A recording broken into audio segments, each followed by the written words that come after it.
Assalamu alaikum dear students, welcome to racademy.com. Also welcome to our HSC Statistics 2024 exam solution series. Today we discuss the HSC 1 Statistics 2024 first annual exam solution. The total marks for statistics are 100 divided into uh, Section A, Section B and practical. Section A objective part, also know the MCQ part 17 marks, Section B and C subjective part 68 marks and the practical is 15 marks. We have uploaded the solution for Section A objective MCQs part on our channels. You can check the link in the description below. The practical solution will be uploaded soon. To stay updated, subscribe to our channels, like, share and spread the channel to our classmates so they can access the solved paper. Moving on the section B, which carry 14 marks, attempt all questions from 14 out of 19. First question is, how is the class interval determined in the construction of frequency distribution? In a frequency distribution, a class represents the difference between the upper class boundaries and the lower class boundaries. In other words, a class interval represents the width of each class in a frequency distribution. The method for class interval is, it is suitable to make the interval in the multiply of 5, 0.05, 0.25, 0.5, 10, 15, 25 with the condition that the number of classes should be in between from 16 to 8 suitable class. Students, class interval हमारे पास क्या होता है कि आप लोगों ने upper class boundaries में से लोअर क्लास बाउंड्रीज को माइनस कर दें और आपके पास एक वैल्यू आ जाएगी, वो हमारे पास क्या होता है, क्लास इंटरवल कहलाता है। क्लास इंटरवल को क्लास विड्थ भी कहा जाता है। In other words class interval जो है वो क्लास विड्थ भी कहलाती है, किसकी, क्लास बाउंड्रीज़ की। इसको बनाया कैसे जाता है? इसको बनाने के लिए सबसे पहले तो हम एक अज्यूम कर लेते हैं वैल्यूज़ के हमारे पास 5 का हम लेट कर लेते हैं, इनके मल्टीप्लाई ऑफ 5 होना चाहिए, लाइक 0.05, 0.025, 0.5, 10, 15, 20, 25 या इसको आपने फाइंड आउट करना है और आपके पास जो इंटरवल एच हो जाएगा और हमारी जो क्लासेस है वो बिटवीन 16 टू 18 के दरमियान में हमारे पास, यानी कि 16 टू 18 हमारी क्लासेस बनती हैं। जितना आप लोग इंटरवल जो है एच जो है वो लेस रखेंगे, आपके पास जो है नंबर ऑफ़ क्लासेस हैं वो उतनी ज़्यादा बनेगी। अगर आपने ज़्यादा इंटरवल रखा है तो आपकी जो क्लास इंटरवल्स हैं तो एक नंबर ऑफ़ क्लासेस हैं वो आपकी लेस आएंगी। सेकेंड है, अगर आपने अज्यूम नहीं करना तो इसके अलावा हमारे पास एक सॉल्यूशन है, एक पैटर्न है जिसको हम फॉलो करते हैं, उसके ज़रिए भी आप लोग क्लास इंटरवल फाइंड आउट कर सकते हैं। वो क्या है कि आप लोगों ने रेंज फाइंड करना है। रेंज आपके पास क्या होता है, मैक्सिमम फ्रीक्वेंसी माइनस आपने करना होता है मिनिमम फ्रीक्वेंसी के साथ, आपने वो फाइंड करना है। और नंबर ऑफ़ क्लासेस फाइंड करने के लिए आपके पास एक फार्मूला होता है 1 + 3.22 log ऑफ कैपिटल N। इसको हम के से रिप्रेजेंट भी करते हैं, एम से भी करते हैं, डिफरेंट बुक्स में डिफरेंट नंबर ऑफ़ क्लासेस से रिप्रेजेंट किया जाता है। तो इन दोनों का आपने डिवाइड कर देना है और आपके पास क्लास इंटरवल भी आ जाएगा। This is the method and the proper solution of the class interval. अगर अज्यूम करना है तो मल्टीप्लाई ऑफ 5 का कोई भी नंबर जैसे कि ऊपर गिवन है आप वो भी ले सकते हैं, दोनों मेथड सही है। ये तो आपके पास 3 मार्क्स का था, क्वेश्चन नंबर 1। नेक्स्ट आपके पास है, right a short note on the cumulative frequency polygon. Frequency polygon का दूसरा नाम जो है वो ऑगिव भी है, तो उसको अपने शॉर्ट नोट लिखना है। क्या है, इज़ अ ग्राफिकल रिप्रेजेंटेशंस होती हैं किसकी, कॉम्युलेटिव फ्रीक्वेंसी डिस्ट्रीब्यूशंस की।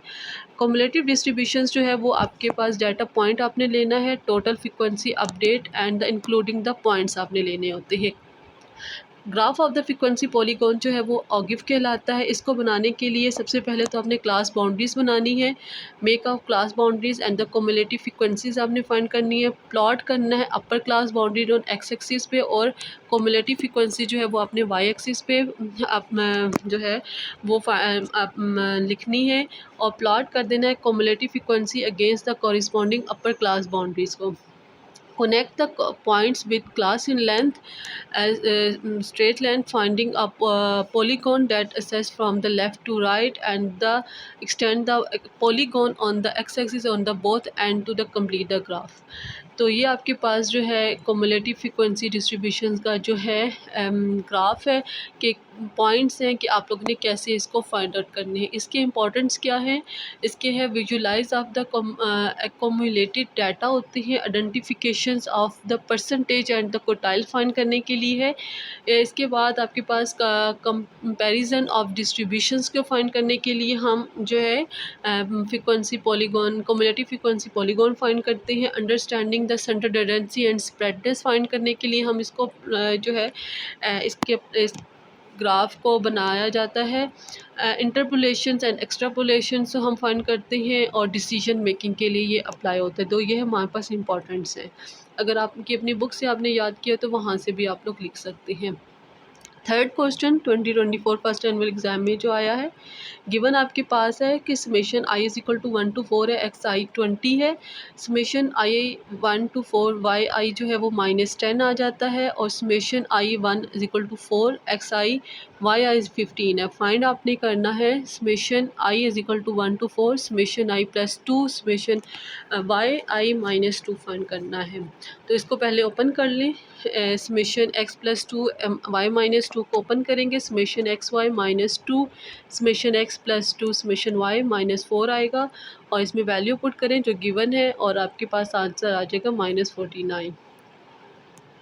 नेक्स्ट फोर्थ पार्ट आपके पास है, describe the importance and the use of average in practical life.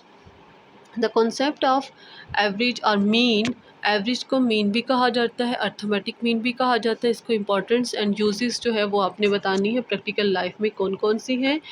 हमारे पास डिफरेंट आ जाती है, बजटिंग एंड फाइनेंशियल प्लानिंग में यूज़ होता है, परफॉर्मेंस एवोल्यूशंस में जो है एवरेज यूज़ हो रही होती है, स्पोर्ट्स एंड एथलीट्स में यूज़ हो रही होती है। आपने कोई से 3 लिख देने, ये बहुत से मैंने लिख दिए हैं, आप लोग ने इसमें से कोई से 3 जो है वो याद कर सकते हैं जो आपको ईजी लगे। And the market analysis and economics में जो है हम एवरेज का जो है वो यूज़ कर रहे होते हैं। क्वालिटी कंट्रोल एंड मैन्युफैक्चरिंग में यूज़ हो रहा होता है, हेल्थ एंड मेडिसिन्स में यूज़ हो रहा होता है, ट्रांसपोर्टेशंस एंड लॉजिस्टिक्स में यूज़ हो रहा होता है, क्लाइमेट्स एंड एनवायरमेंटल स्टडीज़ में यूज़ होता है। ठीक है, तो ये हमारे पास 8 मैंने मेंशन कर दिए, आपको इसे 3 जो है वो याद करेंगे। अगर आपने अपनी बुक से याद किया हुआ है, वहाँ से अगर आपको ईजी लग रहा है तो वहाँ से भी आप ना इंपॉर्टेंट एंड यूज़ को लिख सकते हैं। नेक्स्ट आपके पास डेफिनेशन आ जाती है, what are the quartiles. Quartiles क्या है, राइट डाउन देयर फार्मूला, और उसका फार्मूला भी आपने मेंशन करना है। बहुत ही ईजी क्वेश्चन आया था। Quartiles are the values that divide our data sets into 4 equal part. अगर आपने डाटा सेट को 4 इक्वल्स पार्ट में डिवाइड किया तो क्वार्टाइल्स होता है, अगर 2 इक्वल्स पार्ट में डिवाइड किया है तो मीडियन होगा, अगर आपने 10 इक्वल पार्ट्स में डिवाइड किया है तो डिसाइल्स होता है, और अगर आपने 100 इक्वल पार्ट्स में डिवाइड किया है तो परसेंटाइल होता है। बट बात हो रही है क्वार्टाइल्स की, तो क्वार्टाइल्स क्या है, 4 इक्वल्स पार्ट में आपने डाटा सेट को डिवाइड कर दें तो क्या बन जाएगा, क्वार्टाइल्स होता है। Each containing approximately 25% of the data set. हर आपके पास जो डाटा सेट में जो आपने 4 इक्वल पार्ट में डिवाइड किया, हर पार्ट के पास 25% जो है डाटा सेट आएगा। Important measure of centre tendency है एंड डिस्पर्शंस में, सेंटर टेंडेंसी में भी फाइंड होता है और डिस्पर्शंस में भी इसकी बहुत सी इंपॉर्टेंस है। Particularly in the statistics and data analysis there are 3 quartiles हम फाइंड करते हैं, quartile 1, quartile 2, quartile 3।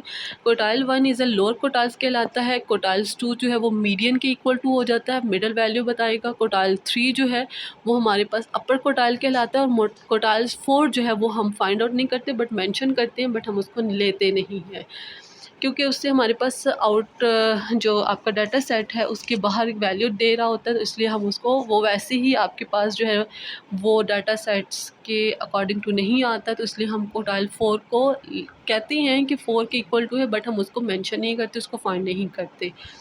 3. These formula help to identify the value that separate the data into the quartiles, divide inside into the distribution and spread the data set. N group के लिए है आपके पास the values of n+1 divided by 4 the items, and the quartiles 3 जो है वो आपके पास है the value of 3n+1 divided by 4 items. Ungroup data set का फार्मूला एंड द ग्रुप के लिए आपके पास है L plus H over F N by four minus C, और क्वार्टाइल 3 का है L plus H over F 3n/4 minus सी। ये तो था क्वार्टाइल्स एंड फार्मूला। नेक्स्ट आपके पास फार्मूला क्वेश्चन आ गया है, the arithmetic mean and the geometric mean of the two observations are 25 and 25। Arithmetic mean भी 25 है और ज्योमेट्रिक मीन भी 25 आ रहा है। Find the harmonic mean two observations की आपने फाइंड करनी है। तो आपके पास सॉरी स्टूडेंट्स, यहाँ पे आप लोग करेक्ट कर लें। अर्थमेटिक मीन 25 है और ज्योमेट्रिक मीन जो है वो 20 है। ठीक है, ये आपने इसको करेक्ट कर लें। आपके पास arithmetic mean a plus B divided by 2 25 होगा। ए बी की वैल्यू 50 फाइंड आउट कर ली। ज्योमेट्रिक मीन जो है ए बी अंडर रूट होता है, ए बी की पावर 1/2 भी हम लिख सकते हैं, और ये इक्वल टू 20, क्योंकि ज्योमेट्रिक मीन 20 ऊपर मिस्टेक्स होगी, आप इसको करेक्ट कर सकते हैं। यहाँ पे जो है 25 नहीं होगा बल्कि 20 होगा। नेक्स्ट आपके पास ज्योमेट्रिक मीन में से आपने A B is equal to A B का अंडर स्केयर ले लें, ताकि आपका 1/2 जो है वो ख़त्म हो जाए। 400 आ जाएगा। बी की वैल्यू आपने फाइंड की 400 डिवाइडेड बाई 4।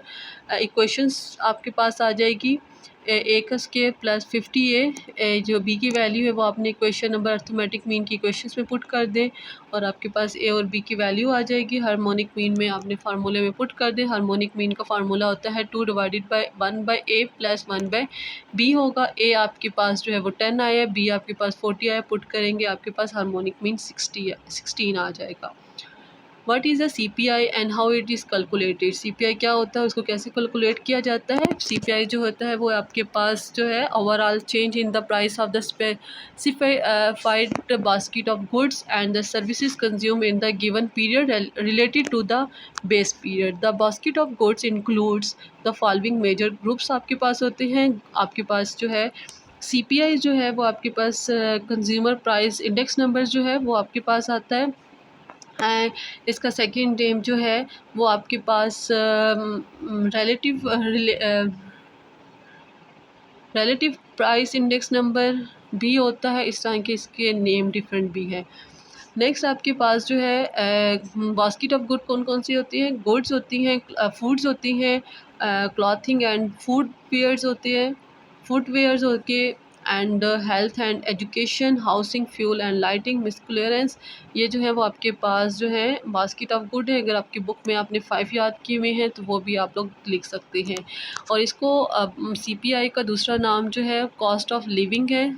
ओल्ड नाम जो है वो आपके पास कॉस्ट ऑफ लिविंग कहा जाता था इंडेक्स नंबर, और अब जो है न्यू नेम जो है वो कंज्यूमर प्राइस इंडेक्स नंबर जो है वो आपके पास आ जाता है।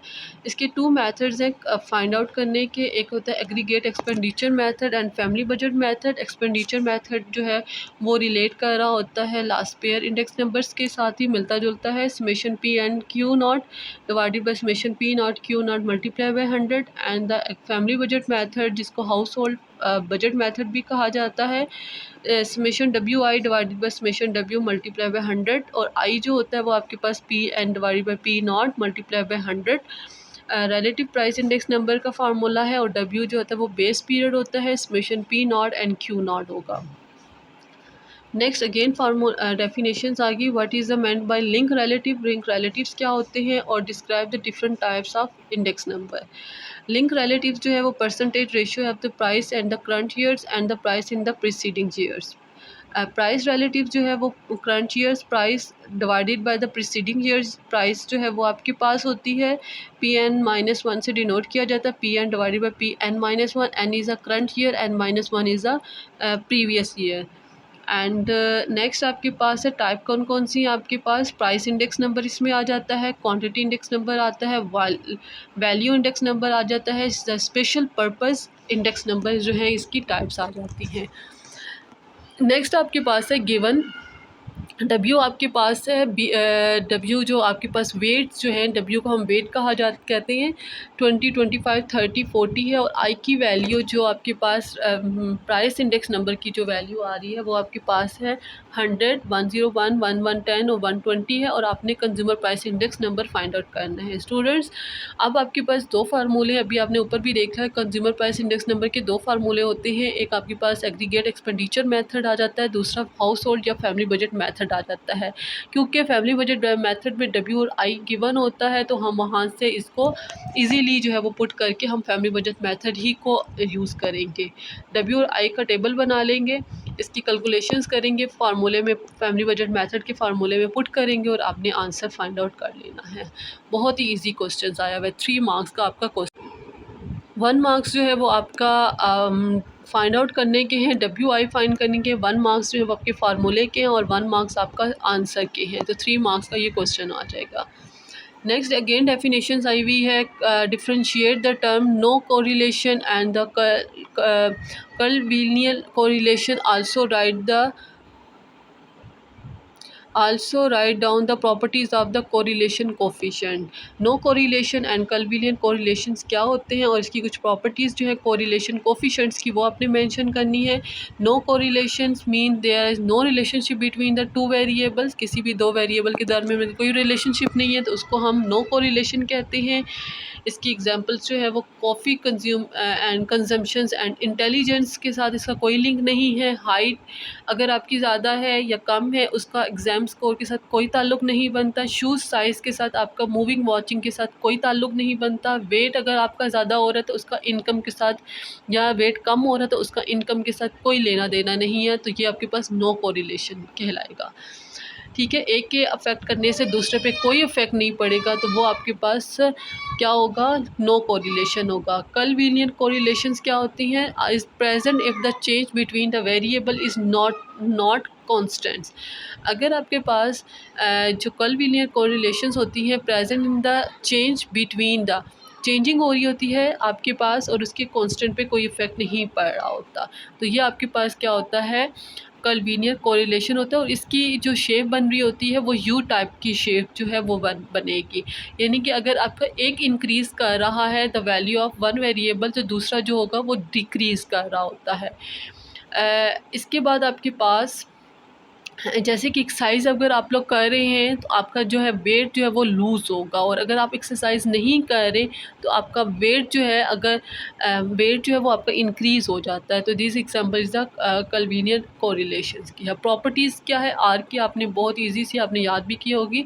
हमेशा कोरिलेशन में जो एक्स और वाई होते हैं दोनों सिमेट्रिकल होते हैं, इंडिपेंडेंट होते हैं ओरिजिन एंड स्केल्स में, और प्योर नंबर होते हैं, does not depend upon unit of measurement, इसमें कोई यूनिट ऑफ मेजरमेंट नहीं होती। इसका हमेशा आंसर -1 to +1 के बिटवीन आ रहा होता है।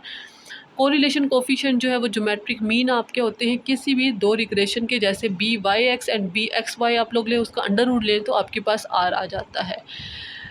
हमेशा याद रखिएगा इनका एक और आपके पास अगर प्रॉपर्टीज़ देखें तो आपके पास हमेशा ये सेम साइंस होते हैं, साइन भी इनके हमेशा सेम ही रहते हैं। नेक्स्ट आपके पास जो क्वेश्चन है वो अगेन डेफिनेशन, यानी कि आपने एक स्केच करना है स्कैटर डायग्राम के परफेक्ट पॉजिटिव लीनियर का and strong negative linear correlation का एंड नो कोरिलेशन का। परफेक्ट पॉजिटिव कोरिलेशन का जो ग्राफ है वो इस टाइप का बनेगा, आपने जस्ट ये मेंशन करना है। स्ट्रॉन्ग बिटवीन नेगेटिव कोरिलेशन का ग्राफ जो है वो इस तरीके से बनाया जाता है जिसको स्ट्रॉन्ग को परफेक्ट भी कहा जाता है। एंड जो आपके पास थर्ड है नो कोरिलेशंस के ग्राफ जो है वो ये बनाया जाता है, no correlation and the no correlation. या आपके पास कोई इसका पैटर्न नहीं होगा, या पैटर्न बनेगा तो यू टाइप का जो है या यूनियन टाइप का या इंटरसेक्शन टाइप का जो है वो आपका जो है ग्राफ बनेगा। नेक्स्ट है XII का जो क्वेश्चन है वो है गिवन आपके पास डाटा है X एंड Y का और आपने RXY फाइंड करना है और इसका रिजल्ट को भी डिफाइन करना है। ये आपके पास डाटा गिवन है, इसकी नेसेसरी कैलकुलेशंस कर दी है, टोटल -15 -1 83 83 83 आ जाता है। फार्मूले में पुट करेंगे आप लोग और इसका आंसर -0.77 आया है। -0.77 मीन नेगेटिव आ गया, यहाँ पे मैंने पॉजिटिव लिख दिया। अगर इसको आप लोग करेक्ट कर लें, ये नेगेटिव आता है। ठीक है बच्चे, थोड़ी सी मिस्टेक हो जाती है, टाइपिंग मिस्टेक, ह्यूमन मिस्टेक हो जाती है, तो इसको इग्नोर कर दिया करें। तो इसका आंसर क्या है? Perfect negative correlation coefficient. तो इसको लिसन सुना भी करें कि क्या लिखा हुआ है, ताकि अगर आपको किस मिस्टेक आ रही है तो इसको आप लोग करेक्ट कर लें। ठीक है, तो ये परफेक्ट नेगेटिव कोरिलेशन है, नॉट अ पॉजिटिव। ये थोड़ा सा करेक्शन कर लें इसको। What is meant by the time series? Time series क्या होती है और सर्कुलर ट्रेंड और सीजनल वेरिएशंस क्या होती है? टाइम सीरीज़ हमें पता है कि arrangement of the statistical data होती है अकॉर्डिंग टू टाइम। टाइम के अकॉर्डिंग टू हम उसको जो है मेजरमेंट कर रही होती हैं। ये यूजुअली जो है वो टाइम के अकॉर्डिंग टू हम इसके इंटरवल कर लेते हैं। इस तरह हमारे पास एक स्पिगल जो है एक वो था स्टैटिस्टिशियंस था टाइम सीरीज़ का। उन्होंने डेफिनेशंस बताई है कि time series is the set of observation taken at the specific times usually at equal interval. ठीक है, तो सर्कुलर ट्रेंड्स क्या होते हैं? Circular trends is the long term होता है, change the growth or the decline of occurrence within the data over a long period of time. The regular movement of the series is some directions होती हैं upward and downward की, और trend and the circular trend of the time series. Increasing demand of food जो होता है वो हमारे पास long term में होता है। Decline in the death rate जो है वो हमारे पास जो है वो लॉन्ग से आ रहा है, या बर्थ रेट आपके पास आ रहा है।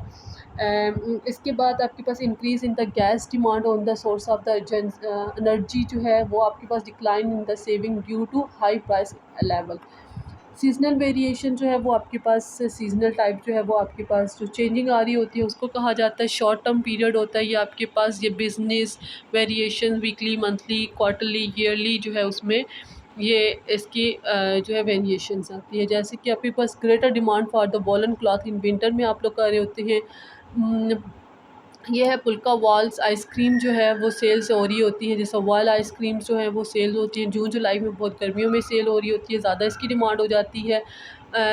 सॉफ्ट ड्रिंक जो है उसकी डिमांड जो है वो समर में हाई हो जाती है। This example of the seasonal variation. आपने जहाँ बुक से याद किया हुआ है तो वहाँ से आप लोग लिख सकते हैं। Explain briefly the moving average methods and it's demerits. आपने मूविंग एवरेज मेथड के बारे में बताना है और उसके मेरिट्स एडवांटेजेस क्या है। Moving average methods is the statistical technique used in the analysis time series data by calculating the average of the series of the data set over a specific period.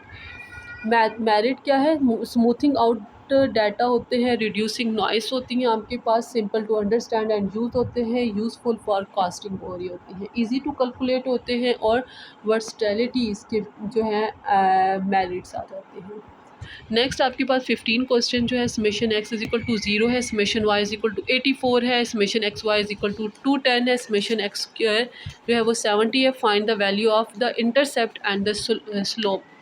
Students यहाँ पे इस question में mistakes ये है कि इसमें N की value given नहीं है। इन्होंने हमें ये कहा था कि क्वेश्चंस में कि आपने जो है इंटरसेप्ट मतलब कि ए की value and slope is a B की वैल्यू जो है वो आपने फाइंड करनी है अकॉर्डिंग टू द गिवन का फार्मूला।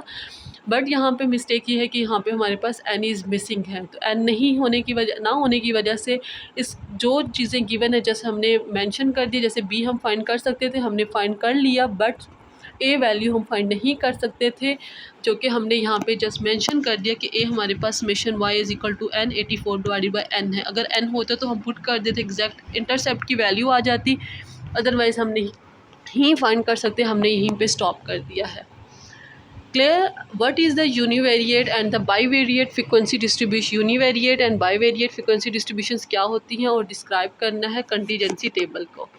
यूनिवेरिएट डिस्ट्रीब्यूशंस जो होते हैं यूनी कहते हैं 1 को और बाई कहते हैं 2 को। डेफिनेशंस क्या होते हैं? Statistical data showing the frequency of the one value variable is called the univariate frequency distribution, और बाईवेरिएट में 2 वेरिएबल्स इन्वॉल्व होते हैं।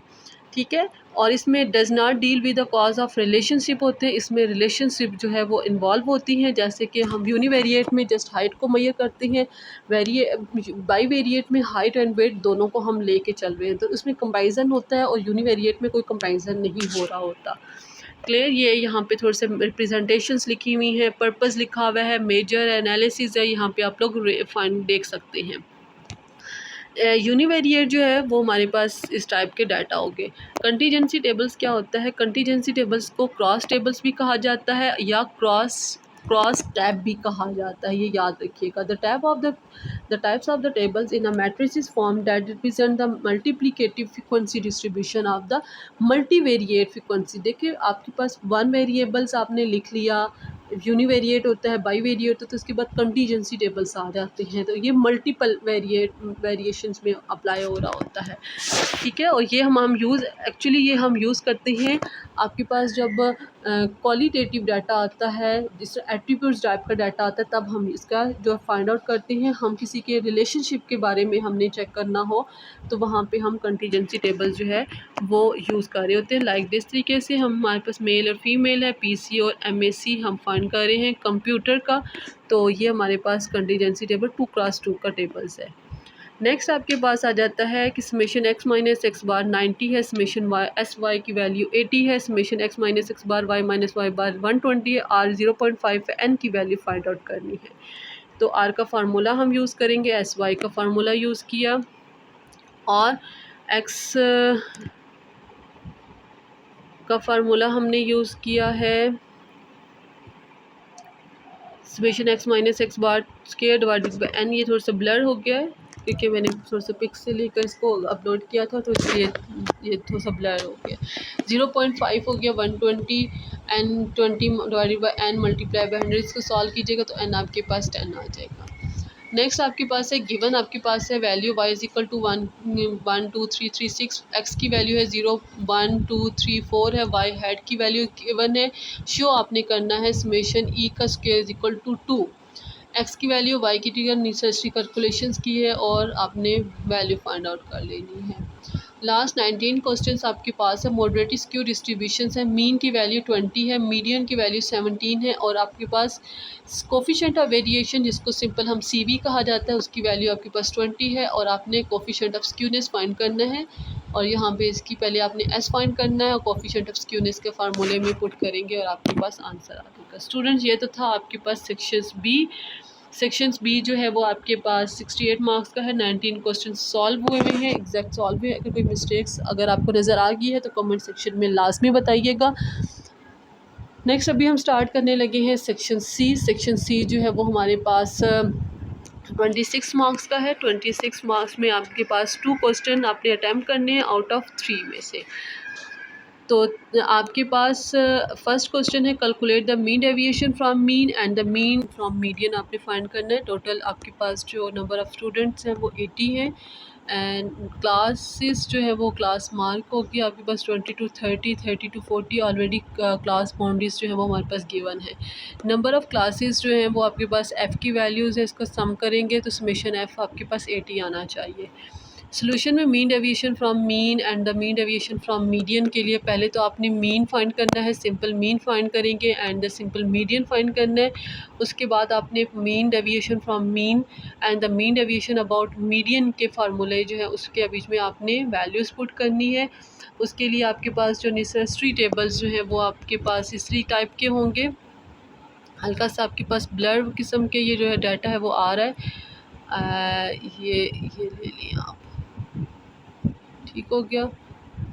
तो ये आपके पास जो डाटा है नेसेसरी कैलकुलेशंस वो आपने ऊपर कर लेनी है अकॉर्डिंग टू फार्मूले में है एक्स बार की value summation F of x जो है वो समेशन एफ होगा। समेशन एफ आपने एफ और एक्स को मल्टीप्लाई करेंगे तो आपके पास वैल्यू आ जाएगी 4920। यहाँ पे मैंने समेशन एफ की वैल्यू की मिस्टेक कर दी, आपने इसको सही कर ले। 4920 डिवाइडेड बाई 80 करेंगे तो आपके पास 61.5 ही आएगा। नेक्स्ट है आपके पास मीन डेविएशन अबाउट मीन के फार्मूला आप लोगों ने अकॉर्डिंग टू गिवन फार्मूला अपने टू वैल्यू फाइंड करें। X minus X bar X minus X tilde F of X minus F tilde की वैल्यू फाइंड करेंगे। नेसेसरी कैलकुलेशंस गिवन है और आपने वैल्यू ऑफ फार्मूले में वैल्यू पुट करेंगे आप लोग mean deviation and mean deviation about median, और आपके पास आंसर आ जाएगा।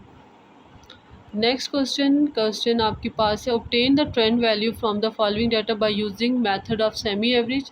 क्वेश्चन नंबर 3 13 मार्क्स का था, फुली आपके पास है। यहाँ पे कंस्ट्रक्ट क्वेश्चन नंबर 4 भी आपके पास 13 मार्क्स का ही है। कंस्ट्रक्ट और ग्राफ आपने पहले तो आपने ट्रेंड वैल्यूज़ फाइंड करनी है सेमी एवरेज मेथड से, और इसके बाद आपने ग्राफ भी बनाना है। ईयर्स आपके पास गिवन है and the consumptions of cotton जिसको हम वाई कह रहे हैं, वाई टी कह देंगे। ये हमारे पास नेसेसरी कैलकुलेशंस होगी। सेमी एवरेज आपने टोटल फाइंड करना है, सेमी एवरेज फाइंड करेंगे, एक्स की वैल्यू फाइंड करेंगे and the trend x value आपने खुद ही अज्यूम करनी होती है। स्टार्टिंग से ज़ीरो से फाइंड कर सकते हैं या तो मिडल वैल्यू आपके पास आ जाती है, वहाँ से भी आप लोग ले सकते हैं। आंसर आपके पास सेम आएगा। ट्रेंड वैल्यू निकालेंगे, इसके लिए आपके पास जो है ट्रेंड सेमी एवरेज का मैथड्स क्या होता है, y2 माइनस y1 होगा, y2 माइनस x1 और इसमें वैल्यू पुट करेंगे, आपके पास वैल्यू आ जाएगी माइनस 10.08। 10.08 आपके पास वैल्यू आएगी, तो आपने वैल्यू पुट कर देनी है ट्रेंड में। जैसे कि यहाँ पे x की वैल्यू है 2, तो पहला आपके पास सेम आ जाएगा, तो 817.6 में आपने प्लस करना है 10.08, तो आपके पास जो है वो नेक्स्ट 827.68 आएगा। अगर माइनस करेंगे तो 8.07 जो है वो आपके पास वैल्यू आती जाएगी। ठीक हो गया स्टूडेंट्स, तो ये आपके पास था क्वेश्चन नंबर 4 और इसका जो ग्राफ आपके पास बनेगा वो इस टाइप का जो है वो ग्राफ बनेगा। मैंने इसको वैल्यूज़ जो है वो आपके पास जो है वाई एक्सिस की जो वैल्यूज़ है वो मैंने 100 स्टार्ट की। अगर आपने लोअर स्टार्ट करते हैं 700 से या 600 से स्टार्ट करते हैं तब आपका ग्राफ थोड़ा सा चेंज होगा इसी तरीके से, बट आपके पास वैल्यूज़ की रेंज आपके पास जो है वो ज़्यादा होगी तो अप एंड डाउन की कंडीशन आपको इजीली समझ आ जाएगा। अदरवाइज़ ये दोनों आपके पास इस तरीके से आपके पास ग्राफ जो है वो बनेंगे। वाई टी की वैल्यू जो है वो आपके पास जो ओरिजिन डाटा है जो ब्लू टाइप की है और जो ट्रेंड वैल्यू है वो आपके पास रेड टाइप की जो है ऑरेंज टाइप की जो है वो आपके पास आ रही है। ठीक हो गया, तो ये तो था आपके पास ग्राफ। नेक्स्ट आपके पास है 5 है convert the following price into the price relative आपने फाइंड करना है by using chain base method से। ऑन 2014 जो है वो आपने बेस ईयर्स जो है वो फिक्स कर लेना है। तो चेन बेस प्राइस रिलेटिव के मेथड से आपने फाइंड करना है। डाटा आपके पास इस टाइप का है, इसका जो सोल्यूशन होगा ईयर्स आपने लिख लिया, वाई टी लिंक रिलेटिव निकालेंगे। आपने लिंक रिलेटिव जो होता है वो आपके पास हमेशा प्रीवियस ईयर्स होगा। तो पहला आपने 100 हो गया आपके पास, डाटा आपके पास जो भी था 36 आपके पास डाटा है। आपने लिंक रिलेटिव निकालेंगे, पहला हमेशा 100 होगा। नेक्स्ट आपके पास 45 को डिवाइड करेंगे 36 के साथ, मल्टीप्लाई 100 करेंगे 125। 56 को डिवाइड करेंगे 45 के साथ, मल्टीप्लाई 100 तो 124.5 आ जाएगा। 164 को डिवाइड करेंगे 56 के साथ, मल्टीप्लाई 100 करेंगे तो आपके पास 114.286 आएगा। इस तरह आपने लिंक रिलेटिव निकाल लेना है। चेन इंडाइसिस पहले आपके पास सेम होगा, 100 को मल्टीप्लाई करें 125 के साथ और डिवाइड करें 100 के साथ तो 125 आएगा। 125 को 124.5 के साथ मल्टीप्लाई करें और डिवाइड करें 100 के साथ तो आपके पास 155.55 आएगा। इसी तरह आपके पास चेन इंडाइसिस जो है वो आपके पास आ जाएंगे। यहाँ पे जस्ट कंफ्यूज के लिए यहाँ पे इन्होंने मेंशन कर दिया है कि आपने चेन बेस्ड मेथड्स को जो है वो आपने 2014 जो है वो आप लोगों ने लेना है। जब चेन बेस्ड मेथड लेते हैं तो अपने पास जो है लिंक रिलेटिव मेथड से ही आप लोगों ने निकालना होता है। नेक्स्ट आपके पास है question number 5, calculate the coefficient of correlation X and Y की वैल्यू गिवन है और आपने आर निकालना है, बट आर ने मेंशन कर दिया है कि आपने 167 जो है वो वर्किंग मीन लेना है। वर्किंग मीन का मतलब है कि ए की वैल्यू जो है वो 167 लेनी है और बी की वैल्यू जो है वो आपने 210 लेनी है वाई के लिए। तो एक्स एंड वाई को जब ए वैल्यू गिवन होती है तो हमारे पास डी के आर फाइंड करने के 3 मेथड, एक सिंपल मेथड एक्स के मेथड से निकाल सकते हैं, डेविएशन मेथड से भी निकाल सकते हैं and code step deviation method से भी हम आर निकाल सकते हैं, इफेक्ट नहीं पड़ता। तो इन्होंने हमें मेंशन किया हुआ है कि आपने डी मेथड से जो है वो आप लोगों ने निकालना है। जब भी वर्किंग मीन आएगा तो मतलब कि ए वैल्यू आती है, ए आपको बता दिया गया है कि आपने ए क्या क्या लेना है। एक्स के डाटा में ए जो होगा वो 167 होगा और वाई के डाटा में जो ए है वो 210 होगा, उसके अकॉर्डिंग तो आपने निकालना है। अगर आपने ये मेथड यूज़ नहीं किया क्योंकि इन्होंने हमें बाउंड कर दिया कि आपने इसी मेथड से निकालना है, तो फिर आप लोगों ने इसी मेथड से ही निकालना होगा वरना आपको 0 मार्क्स आ जाएंगे। एक्स एंड वाई का डाटा आपके पास गिवन है, summation X D X and D Y निकालेंगे। D X Y necessary calculation जो है वो आपके पास ये गिवन है और अकॉर्डिंग टू फार्मूला जो आपके पास रिक्वायर्ड होगा यहाँ पे मैंने मेंशन कर दिया है summation X Y, summation X summation Y कर देंगे। यहाँ पे थोड़ा सा मिस्टेक हो गया, बट यहाँ पे डी लिखना है आपने, summation N summation D X D Y, summation D X summation D Y लिखना है। एन समेशन डी एक्स का square minus D X square लिखेंगे। एन समेशन डी वाई का स्क्वायर माइनस समेशन या जो समेशन वाई डी स्क्वायर लिखना है। यहाँ पे थोड़ी सी मिस्टेक होगी, इसको आप लोग करेक्ट कर लीजिएगा। अदरवाइज़ कैलकुलेशंस जो हैं वो आपके पास ऊपर से जो आपने निकाली हुई है वो बिल्कुल सही है, और इसमें आपने फार्मूले में पुट करेंगे और आपके पास आंसर आएगा 0.917। तो ये आपके पास पॉजिटिव परफेक्ट कोरिलेशन जो है वो आपके पास आएगी। आई होप कि आपको question HSC 1 solve first annual exam clear समझ आ गया होगा। अगर आपको कोई मिस्टेक नज़र आ रही है, यहाँ पे कुछ पूछना होगा, कमेंट सेक्शन में लाजमी बता दीजिएगा। शेयर करें, सब्सक्राइब करें और चैनल को लाइक करना मत भूलिएगा। ओके, अल्लाह हाफिज़।